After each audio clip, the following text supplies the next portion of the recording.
Collaborative leadership. Collaborative leadership is a management practice which is focused on leadership skills across functional and organizational boundaries. Term exploration. The phrase collaborative leadership first appeared in the mid-1990s in response to the twin trends of growth in strategic alliances between private corporations, and the formation of long-term public-private partnership contracts to rebuild public infrastructure. Kurt Lewin was first to apply cooperative system in scientific method in 1947 about individual nutrition in the United States. In her 1994 Harvard Business Review article Collaborative Advantage, Rosa Beth Moss-Cantor addressed leaders who recognize that critical business relationships exist that cannot be controlled by formal systems but require a dense web of interpersonal connections. In their book published that same year, Chris Lipp and Larson looked at the attributes of great civic leaders in communities across the US and found some similar attributes. Collaboration needs a different kind of leadership. It needs leaders who can safeguard the process, facilitate interaction and patiently deal with high levels of frustration.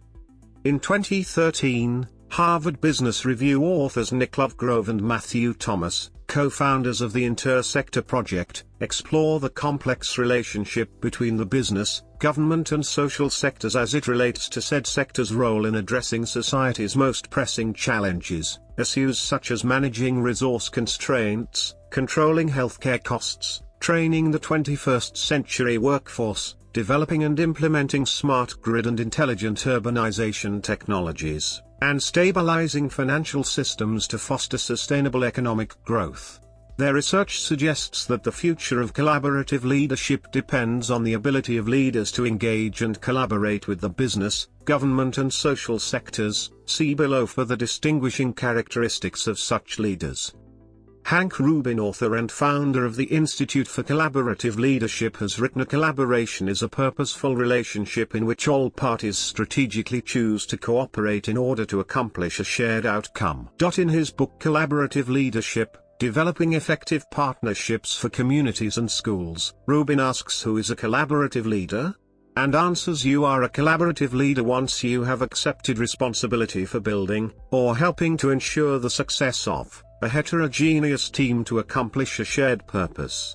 Your tools are, 1. The purposeful exercise of your behavior, communication, and organizational resources in order to affect the perspective, beliefs, and behaviors of another person, generally a collaborative partner, to influence that person's relationship with you and your collaborative enterprise, and 2. The structure and climate of an environment that supports the collaborative relationship. Rubin and Brock distinguish collaborative leadership from collective impact, defining the latter as, beginning, when we, as a community, agree to a set of shared outcomes and then, individually, return to our home organizations and work with our staffs, boards, and volunteers to figure out what we, individually and organizationally, can best do to achieve those shared goals. Collaborative leadership is how we align and integrate across organizations. David Archer and Alex Cameron, in their 2008 book Collaborative Leadership, How to Succeed in an Interconnected World, identify the basic objective of the collaborative leader as the delivery of results across boundaries between different organizations. They say getting value from difference is at the heart of the collaborative leader's task. They have to learn to share control, and to trust a partner to deliver, even though that partner may operate very differently from themselves. Providing further exploration, in his 2015 book Enabling Collaboration, Achieving Success Through Strategic Alliances and Partnerships, ISBN 9780986079337, Martin Echavarria argues that collaborative leadership is the result of individual collaborative leadership capability, as well as group leadership.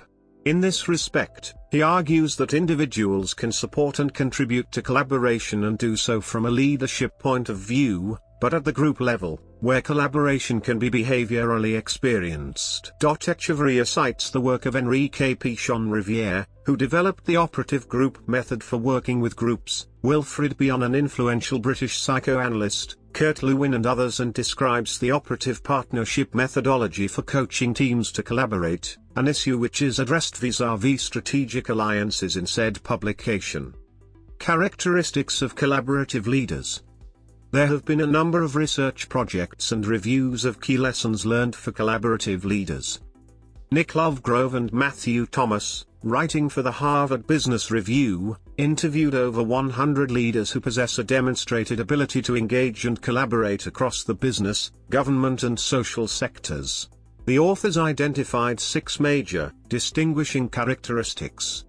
Madeleine Carter, writing for the Center for Effective Public Policy as part of a research project funded by the United States Department of Justice and State Justice Institute, defines 5 qualities of a collaborative leader. Archer and Cameron list 10 key lessons for successful collaborative leaders. Rod Newing, writing in a Financial Times supplement special report, says if a collaboration is to be effective, each party must recognize and respect the different culture of the other. In traditional development paths don't prepare leaders well for this. Traditional management development is based on giving potential managers a team of people and a set of resources to control, and success is rewarded with more people and more resources to control. By contrast, collaboration requires managers to achieve success through people and resources outside their control, and for this they have had no preparation. Stephen Wilson mentions in Collaborative Leadership, It's Good to Talk, 4 major key leadership traits that all highly collaborative leaders share. Chantal Maillot, Stephanie Gagnon, Anne Langley and Louis Felix Binet did a research project to examine the qualities of distributing leadership and the effects diversity has on groups. They found that coupling of leaders and objects helped to maintain the worldview of the different groups involved at different levels in the research project, while directing them towards project objectives. In retrospect, the differences of each individual increases innovation due to the variety of minds at work. With everyone having their own qualities and prior experiences, the integration between them in a leadership role contributes to the overall experience. In this study, the case was made that collaborative leadership has many benefits and is more practical than just one person solely having the role as the leader. The best thing a collaborative leader can do is to lead by example. They have to walk the talk, and be seen to model the right behaviors. Leaders must show a willingness to take risks, continually question their own ideas, and reward others for their clear communication and valuable insights. Applications. The need for collaborative leadership is being recognized in more and more areas. An Ipsos Mori research report published in 2007 found that relationship management and collaborative leadership were the top 2 qualities or capabilities that directors of organizations involved in large business partnerships would have liked to have had more access to when setting up or running a partnership.